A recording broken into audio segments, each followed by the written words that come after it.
ఎక్కడ మాట్లాడారు జగన్ గారికి నా నమస్కారాలు. పెద్ద ఆయన రెండోది బూచేపల్లి శివప్రసాద్ గారికి నా నమస్కారాలు. మాది దర్శి, నా పేరు వెంకటపతి. రాజశేఖర్ రెడ్డి గారి హయాంలో నాకు ముఖ్యమంత్రి ఉండగా పెన్షన్ వచ్చింది. అక్కడి నుంచి వస్తుంది. గత చంద్రబాబు నాయుడు గారి ముఖ్యమంత్రి ఉండగా నేను పెన్షన్కు వెళ్తే తెల్లవారుజామున 4ంటికి వెళ్ళేవాడిని పంచాయతీ ఆఫీస్కు. అది గొంతులో ఉంది. నాకన్నా ముందు 4 ఉండేవాళ్ళు. అక్కడ 10 కుర్చీలు ఉండేవి. ఒక కుర్చీలో నేను కూర్చున్న తర్వాత వచ్చే వాళ్ళకి కుర్చీలు ఉండవు. అప్పుడు దోమలు మరీ కొడతా ఉంటే నేను బయటికి పోతే నాకు కుర్చీ పోద్దేమోనని నేను అది వెళ్ళిపోయేవాడిని కాదు. ఒక కన్నవ తీసుకుపోయి ఆ దోమలంతా చేసి కొట్టుకుంటుండేవాడిని. 8 గంటలకు వచ్చేవాళ్ళు. వచ్చే వరకు అది యాఫ్ కొంత పని చేయకపోతే 9 అయ్యేది. ఈ 9 అయ్యే లోపల దాదాపు 100, 200 మంది, 300 మంది కూడా వచ్చి పుస్తకాలు పెట్టేవాళ్ళు. ఆ తర్వాత వచ్చే వాళ్ళకు మీరు రాండి, మీరు సాయంత్రం అయితే రేపు రమ్మనేవాళ్ళు. అట్లా 7 రోజుల దాకా పింఛన్ ఇస్తుండేవాళ్ళు. నేను ఎంతో బాధపడి ఈ బాధ ఎప్పుడు పోద్దా అని అనుకుంటుండేవాడిని. ఇట్టలేకే జగన్మోహన్ రెడ్డి గారి ప్రభుత్వం వచ్చింది. నేను టీవీ చూసుకుంటూ కూర్చుంటుండేవాడిని, సాక్షి టీవీ. జగన్మోహన్ రెడ్డి గారు అంతకు ముందు అన్నీ వస్తూ ఉంటాయి ముందు రోజు. అప్పుడు వాలంటీర్లు శ్రీనివాసరెడ్డి ఉన్నాడు, తాత రమ్మనేవాడు.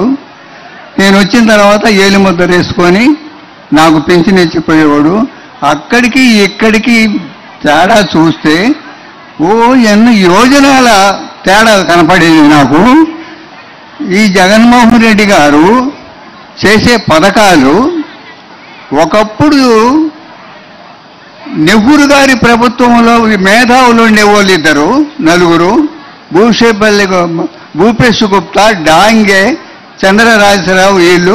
వీళ్ళు ప్రతిపక్షంలో ఏమడిగేవాళ్ళంటే మాకు 10 సంక్షేమ పథకాలు అడిగేవాళ్ళు, 10, 12 అడిగేవాళ్ళు. ఆయన 1, 2 నెహ్రూ గారు చెప్పేవాడు, చేసేవాడు. ఈ జగన్మోహన్ రెడ్డి గారికి సొంతంగా 100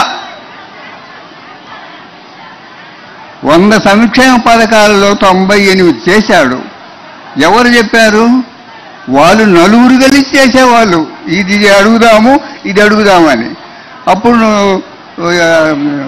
జగన్మోహన్ రెడ్డి గారు సొంతంగా ఆ బంగారపు మెదడులో నుంచి వచ్చిన మేధావి,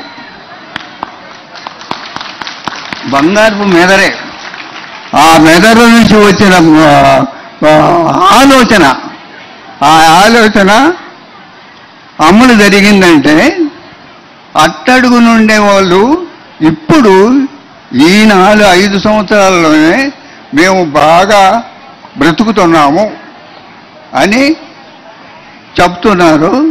నాకు కూడా సంతోషంగా ఉంది. నాకు పింఛన్ వస్తుంది, మా అమ్మాయికి ఇల్లు వచ్చింది, మా ఆడవాళ్లకు 18,500 వచ్చింది. ఇటువంటి మేధావి గారు మాకు ఇప్పుడు ముఖ్యమంత్రిగా ఉండడం మా అదృష్టం. కానీ రావణాసురుడు, హిరణ్యకశిపుడు ఇద్దరు కలిసి మా తాతలను చంపేశారు. వీళ్ళిద్దరికీ ఈ ప్రజాకోర్టు రేపు మే 13న శిక్ష వేసి మే 4న శిక్ష అమలు జరుగుద్ది. ఖచ్చితంగా అమలు జరగాల్సిందే.